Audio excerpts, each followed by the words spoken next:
Hey everyone, I'm Ruby Kaiser and welcome back to Rams Live. We have two very special guests with us today. We have Josh Ishoo, the Pac-12 Vice President of Communication and External Affairs, and then Ken Black, the brand advisor, but also known as Yoda Guru.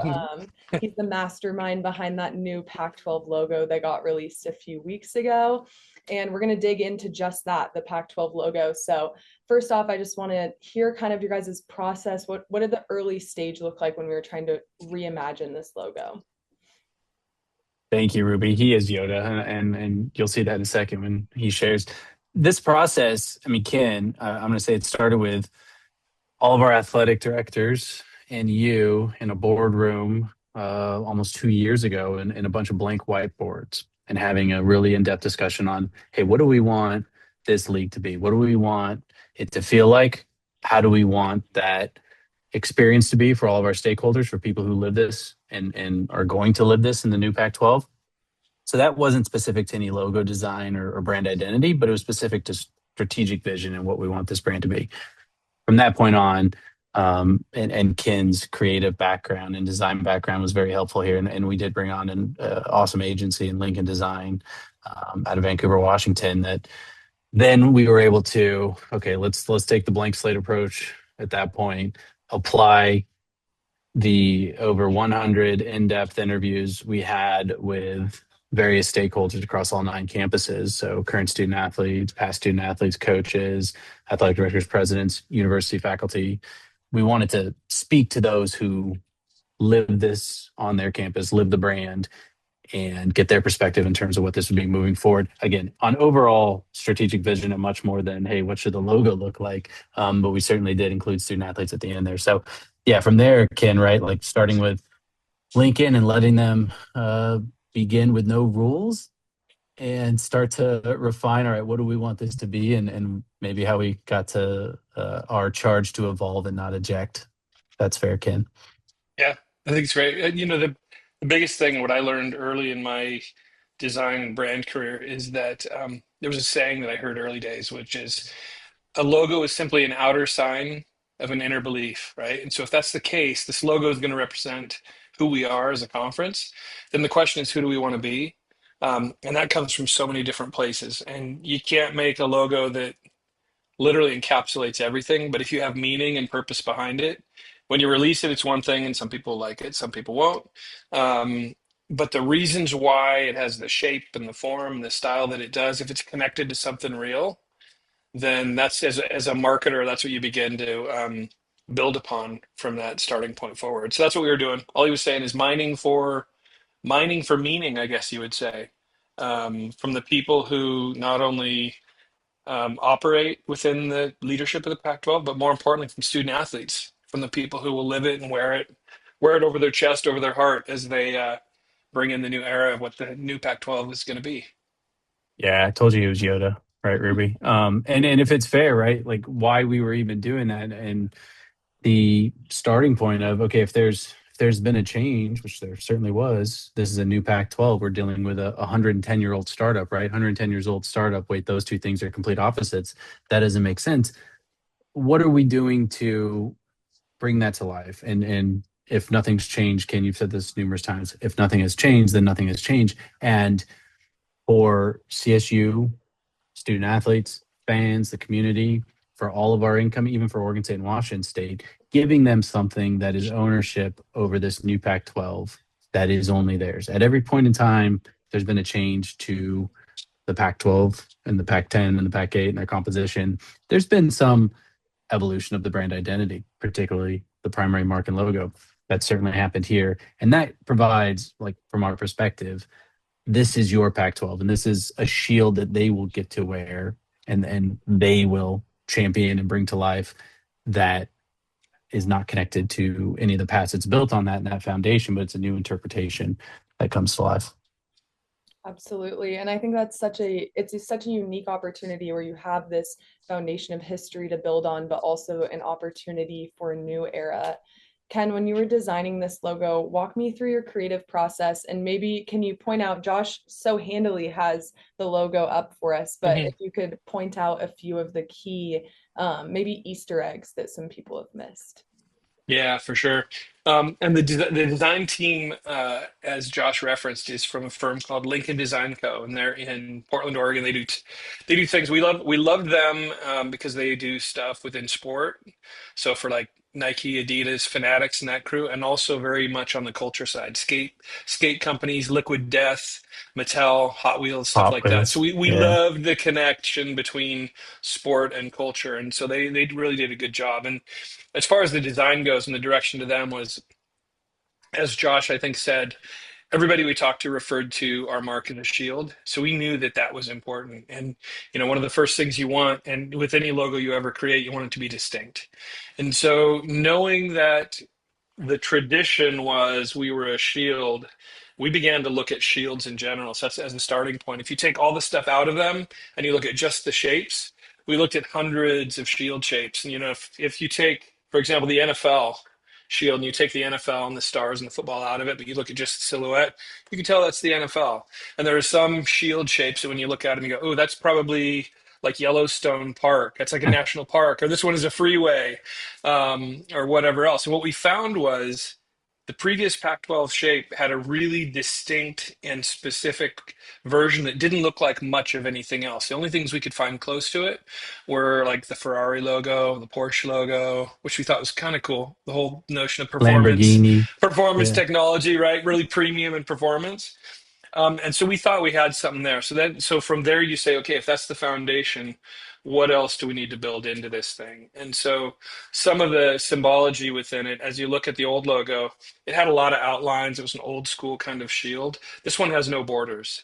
And we really thought the first thing was, when we've talked about who we want to be a conference different than the Pac-12's ever been, but different than any other conference. And so why not take the border? If the border is what holds in your potential, why don't we remove that? Which means that the sky is the limit for what we can become. So drop the shield right away. That makes everything else more bold, feels maybe a little more modern. And that's what we heard with all of the interviews with athletes and others were, let's be bold, let's be different. So the bold strokes really beef it up, simplify so that it can have that weight. And specifically, if you look at that A, one of the interviews we had with some football players from a couple different schools, they used the word electric. Like one of the athletes said, "Look, I just want every time I take the field, I just want to have an electric energy. I want Pac-12 games to have this electricity of the like this really big game feel." And so when we think about, what does that look like from an aesthetic standpoint? What are things that A, we could have gone with the traditional A with the crossbar, but the minute you make it a little more abstract and you have that left, as you're looking at it, that left arm has that kind of lightning bolt feel to it. We loved the notion of electricity within it, the power. It made it feel a little more superhero, a little more modern. That A also symbolically, if you look at the history of mankind, the upward A is a symbol from way back in the days of an arrow, shooting an arrow into the sky towards the horizon, towards your future, right? Believing there's something there. Um, and we also had somebody call out that the symbol for change is in math and science called a delta, which is a triangle. And when you have an open delta, it speaks to change, but also like we're a change agent within a changing environment. And so that A became a really important element to the whole thing. But a little different than in the last logo, where the last logo really had the A, like the legs of that A were so long. It was beautiful, but that kind of was overpowering everything else. And some people didn't even see the mountain and the wave in it in the previous version. And those were some things we thought were really important as we think about being the conference of the West, right? We are of the West. The Pacific side of this continent needs a voice, needs an expert, needs somebody who is speaking about what sport and collegiate sports can be. The symbology of the mountain, which we felt bring that more forward, make it front and center. Foundation to us felt like the mountain felt like the foundation of everything. Mountains have been here for a long time. It's the peak, the summit. It's what you aspire to be. We see that as the summit of where we're starting to go to our next version. And then within it, you see the wave as it curls around from one side. That if a mountain is foundation, it's permanent. A wave is like immediate, momentary. This moment of creation where everything builds and responds, becomes this kind of work of art, disappears, and then relentlessly it appears again. So we love that idea of relentlessness. Um, Another little hidden thing that if you look at the wave coming from the left around, there's the other little. We had some negative space as we started to fill it on the right. We have um, one of the new schools in the Pac-12 is Texas State, and they live right on the San Marcos River. And so where does the river come from? River comes from the mountain, comes down the mountain, right? And so you've got San Marcos. I know Corvallis. I grew up near Corvallis. Corvallis is right on a river. So we have rivers running through a number of our campuses. And so that topography of the mountain, the wave, the river really felt like that was important as it embodied kind of this position from where being from the West that we wanted to keep and just make more bold, more obvious, and the whole thing more modern. Yeah, we love that San Marcos tie-in. I mean, that brings all of the topography together, right? And even like can somewhat of that competition of the waves, right? This is Hmm. competitive. We're in sports, and that competing waves battling each other. We're ready to take it on. And the electricity now, Ruby, how many times do we hear, and I'm sure we see it on social media. Are they power this? Are they power that anymore? If we take the labels and say, you know what, let's be who we are because we know what we're going to be and we know where we want to go. To Ken's point, call us whatever you want. We're going to take the source of power and put an electric charge right in the middle of our primary mark. And the world doesn't know what we're going to be. It's a 110-year-old startup. They thought it was this. It's going to be that. Let's go show them what it is. I love that. You guys mentioned so many things that I want to touch on. First, Josh, you've been a part of this rebuild of the Pac-12. You were with it before, and now you're in this changing era of it. I'm not going to say power, but how do you take the electricity from the past Pac-12 and bring it into the new era while still kind of turning that page? Yeah, that's a great question. I think, and even the concept of a rebuild, right? And like we've had a lot of discussions internally, and our athletic directors and our presidents and all of our leadership across campuses. It really is building something new, and that is a challenge, right? Is it a rebuild? You're rebuilding the Pac-12. We're building a new Pac-12 upon the foundation of the old, right? One way that we tried to think about it a lot, again, storytelling vehicles, maybe easier to put into context. Batman, Michael Keaton, Christian Bale, George Clooney, Val Kilmer, right?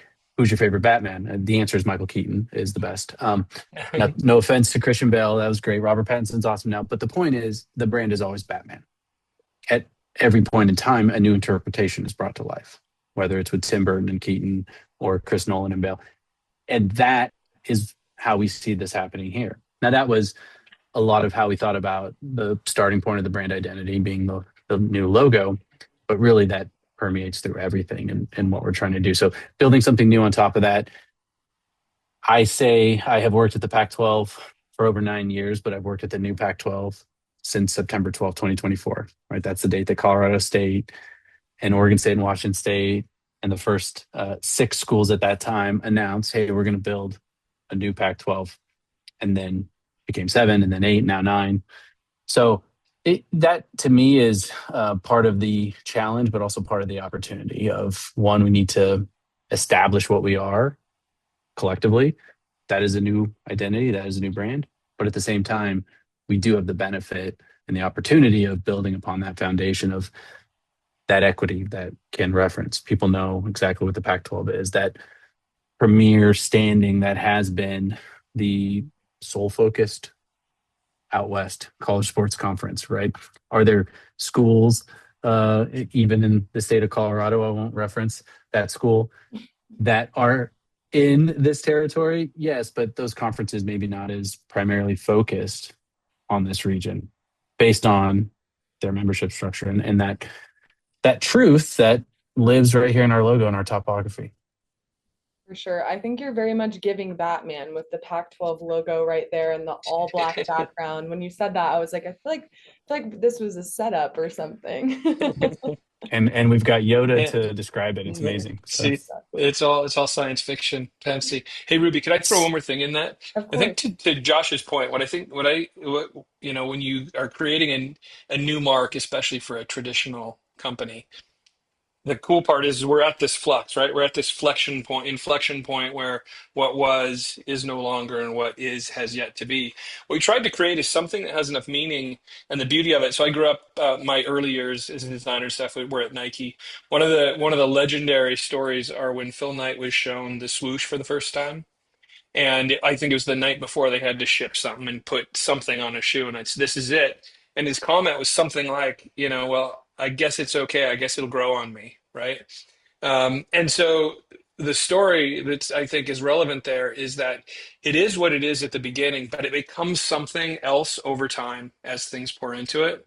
So what we've talked a lot about, and as Commissioner Gold and the rest of the team puts the student athlete really at that forefront, is asking the question, what is an emblem we can create that as this next generation of student athletes begin to perform, like those who will wear this in the fields and courts and fields of play, starting next season, will be the new legends, the new superheroes, the new last minute game-winning shots, all of the things that this next generation talks about of the Pac-12 that they remember. And so as those things happen, the value and the meaning and the beauty and the attachment of this mark as the representation of a specific era begins to take shape as a whole. So while it's a launch, it's also kind of the vessel for holding the stories that are yet to come. That's the important piece of it.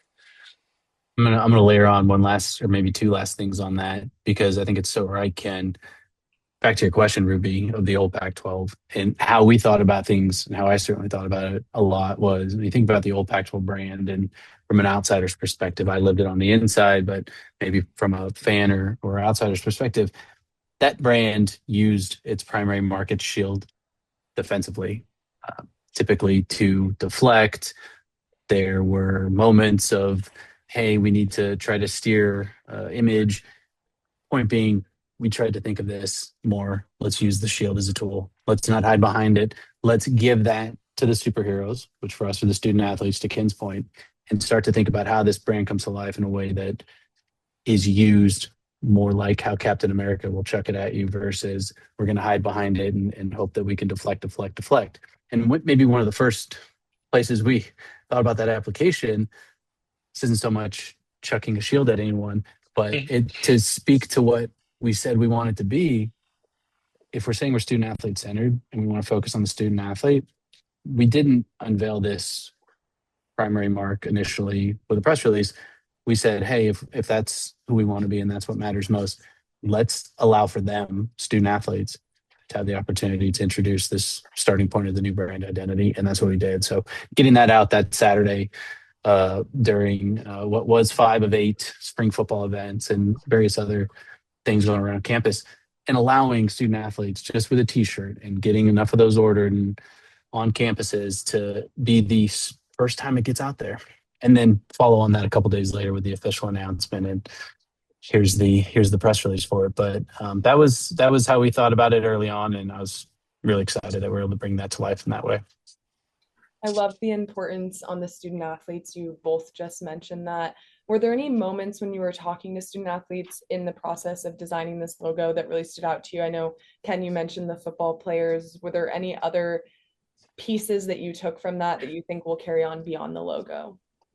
Yeah, 100%. I mean, one, just what they pushed into it in terms of their language, their intention, it wanting to feel modern, feel like something that was superheroic, um, and yet didn't lose the importance to the past. So that went a long ways in setting us on a very specific direction. The cool thing actually was we came down to, um, we were almost to the end of the design process, and we had a couple variations of the logo. We had the team, Lincoln went through hundreds. Like imagine a room, the first time we did this, with a wall that is It was completely wild. covered with logos this big, as many as you can see, like explored everything. Hey, here are some shields. Here's some different shields. Here are no shields. Here's just PAC, right? No 12. So we went all the way narrowed it down to have just a couple options. And quite frankly, what we talked about in the beginning was not only the central piece of the logo, but it was the central piece of a lot of debate and discussion with people within the Pac-12, with the athletic directors, with presidents. We had one that had a crossbar, and we had one that had more of the electric piece. And so rather than senior leadership just saying, well, let's go with the crossbar A. It looks like an A. It's more conservative. Let's show it to the athletes. Let's show it to those who are going to be wearing it. And in those conversations with athletes from a number of schools is where we really heard, you know what, we want to lean into the more modern, the more disruptive, the more interesting path that feels like it has that energy that we want to see in the future. And so student athletes actually, by sharing it with them and their input, decided on what that final direction was and how much further could we stick with something that was beautiful and really solid, or did we want to push past that even into even more aggressive future? And what we heard was that's where they wanted to be. And to credit of like a lot of the older folks who are responsible for making sure this whole thing works, they listened and embraced it and said, yeah, let's go down that path. So there is direct connection to not only the start that infused insight into it, but the decision right when we got almost to the finish line of saying, hey, let's go left versus right. Now I just think about Ken's phrase. I'm just going more Yoda on it, but don't bring sand to the beach, right? And like you see that right there in the primary starting. Yeah. I love that. I love the emphasis on student athletes. Obviously, I was a student athlete at Colorado State. So the intentionality of involving the students, I think, it's a great first foot to put forward as a conference, in my opinion. So I think that's Cool. awesome that you guys did that, and how cool to bring the final decision of the logo down to the people who are wearing it. As it should be. You're totally as it should be. And you know what I would say Exactly. too is it's also a good exercise because there are, some people may want, and a little bit the more older you get, it's like, hey, couldn't that A be a little more, maybe a little more traditional, or one of the things that was even important to student athletes is let's just make sure you can read it as an A so you know that that's Pac-12. People who don't know it's the Pac-12 at first. Um, so we tried to refine it such that you see that it's an A, but it's also could be something else, right? And how do you get that fine balance? The beautiful thing is, um, in 2 years or 3 years, nobody's going to mistake it for anything else, right? So you always have to, when you're launching a logo, be practical and real about what the meaning is, what you're trying to accomplish, and that it's readable and people can understand it. But it's nice to be able to push that edge where you go, it's almost far enough that it's like kind of a blurry line, knowing that if you do it right, if our student athletes wear it with pride and put everything they have into it, we start to win a bit, make a statement on the world stage, then nobody will ever confuse that as anybody else's logo. And in 2 or 3 years, that little thing of should it be a crossbar or should it be electric? It doesn't matter anymore, right? But it's a big thing right at the beginning. So And Ken, even the scale aspect of it, right? Like not to ask you as the design eye, right? The previous Pac-12 logo, when scaled down on a helmet, on mhm. jerseys across the old Pac-12 and Oregon State and Washington State, it had to remove a lot of it. The mountain and the wave underneath the A wasn't replicable at that size. This is Mhm. designed to obviously scale across everything, and to which it should, aside from different color treatments for all of our different Yep. schools, it'll be the same. Yeah. It's another Ruby. It's another important point that Josh makes, which is also designing for context. So there's meaning. Who do we want to be? What's a mark that could represent who we want to be? And then the third thing really is context. Where's this thing going to appear? We know it's going to appear on uniforms and jerseys, as he said, the back of a helmet, on a field, in turf, fuzzy grass, or shaggy grass, whatever it would be, and other places. And you want to make something sometimes embroidered really tiny. You want to make something that can look great at any size and any depth or any form. The last shield did great service to the Pac-12 and defined an error in really specific ways, but in application, as he said, you couldn't embroider it tiny. It had too much detail in it, so you'd have to really reduce it, take things out so that it could be on the back of a helmet. Um, and ideally, when you create a logo, it'd be great if it could be the same logo everywhere it goes. And so I think Lincoln did a really good job of thinking through the refinement of this so that whatever size it appears, beautiful, tiny little, like picture a tasty little. Sometimes, you want just I don't want the huge logo. I just want a tasty little, give me a little bit. And sometimes it can be huge and it can be the same and look as beautiful. Um, in scale or on whatever application it has. So that's a technical piece once you get through all of the philosophical, the meaning, and then kind of stylistic decisions. That's a great point. I don't think that way. And so our designer has kind of brought that up to me a few times, and he was showing me his designs for our new courts and fields with the Pac-12 Mhm. logos, and it gets you fired up. And I'm like, oh, I get that. Like he's explaining why things have to be a certain way, or why when you design logos, they have to be a certain way to go on shirts or go in the field or whatever it is. And I'm like, oh, it's very interesting to hear the artistic process of that. Ken, I have another question for you just Yeah. about your background. You've worked on some really big projects, whether it's been the Olympics, the NFL, the Jordan brand. What drew you to work on this Pac-12 project? Oh my goodness. So I grew up in Salem, Oregon, which is just up the road from Oregon State. Um, and so I grew up a Pac-10 kid. So this is dating me.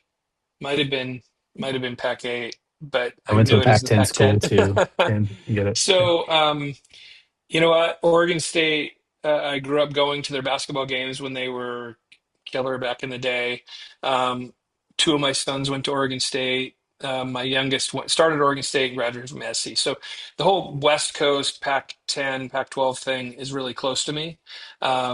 I've had the good fortune in my time at Nike to work, like you said, on Olympics, a number of professional teams, number of collegiate teams. Building brands, uniforms, identities, and things like that. Um, and those are always great, and it's fantastic to work with coaches and owners on things that are really important. But at the same time, those are also a job. Like you have a job, and it's, hey, I'm amazed that I get to do this. And then sometimes there are those that are really literally and figuratively close to home. And so, as Oregon State and Washington State were holding up, what is this thing that I knew as a child growing up? And welcoming in new members to Resurrect. There's a lot of projects you work on that hit the world and are impactful and it's cool and everybody notices. And then there are a few that like leave a mark. I've always talked about there's a timeline in sport, there's a timeline in history, there's a timeline in sports. And I've always loved being connected to something that has a little marker on the timeline of the history of something. And this is a moment in collegiate sport that is one of those historical moments of a once great conference having a moment where it had to reset and restarting itself and restarting what the next era might look like. And that hasn't happened in, I think Teresa has said 25, 30 years. New conference Since hasn't the started. conference has launched, yeah. So one, amazing project. Two, close to home, close to my heart. And three, anything that has impact. I think it goes in the mantra we all, as humans, we love being part of something bigger than ourselves. And this is, I think, one of those moments. So I'm grateful to be connected to what we've gone through to get it where it is, and excited to see what happens after July 1. And maybe Ken has never been done. When you think Yeah, about a 110-year-old brand, right? yeah. And the reimagination of what we're doing here and building something new upon it. I mean, that I struggle to think, and not to say, more to provide just the specialness of this context and Mhm. we all saw what, the old Pac-12, but even just college sports in general and some of the chaotic nature of where things are to have a chance to do something special like this. It's been fun and to see it come to life. I mean, that weekend, seeing it, Ruby, your video, your breakdown on Instagram, right? Like Mhm. all those moments, equipment managers are texting us. We've got ADs that are sending pictures of, look, it's on the hat now, or here it's going to be on the field, or here's what it'll look like on the court.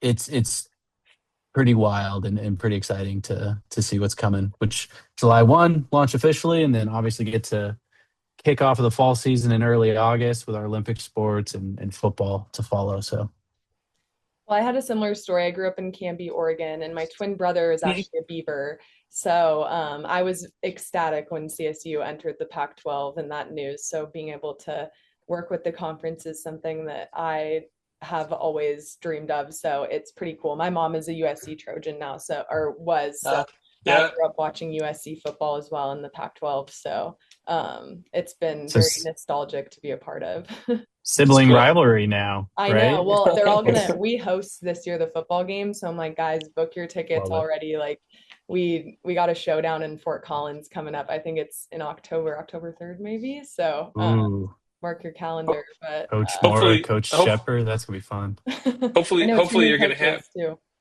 you'll have your camera on your family tailgate too, right? Oh yeah, You're for gonna sure. have to report this back to everybody now. The quick shot of the two sides at the tailgate, Oh ready to yeah, go. I Yeah. know. We'll have to deck it out. I might be a little bit outnumbered because he might be bringing some Beaver fans with him, but I'm like, Okay. gotta show him the Fort Collins way. Two great college towns. There's a lot of parallels with those two Phenomenal. schools, I but love it. my last question for you guys, we're running out of time, but should we expect any other new brand enhancements, changes, any little sneak peeks to the Pac-12 coming up on the fall and July 1? Say the entire league is going to be a brand enhancement, if you ask me. Yes, I do think there will be brand identity elements. Horizontal versions of the logo, some color variations, fonts, things like that, and separate from campaign and celebrations. But I they will be think right, Ken. Yeah. Yeah, I think Ruby was asking you if she could break anything specific on her Oh, I show right see. here. I I mean, think that's what the as question long as was. we can do the breakdown like you did on the logo, like Yeah. we'll come to you, Ruby. I love that. Perfect. You know I got you guys. So Yeah. Perfect. we're always trying to be Horizontal the first. Yeah, horizontal version is coming, which is actually really, really cool. It's a cool one too. Um, Fonts and stuff like that. There will be some updates to color, but right now the palette of the black, white, chrome, and then the silver is really, we think, is really solid for that starting point. It's neutral, it's aggressive, and it allows every school's color really to play well off of it, as opposed to trying to upstage with their own color. So, for starters, that's where we are, and we want to have a long other things we can fold in over time to keep like adding layers to the story. So, definitely more to come. Love it. Well, thank you guys so much for your time. It was great to hear the breakdown and the creative process and look forward to chatting soon.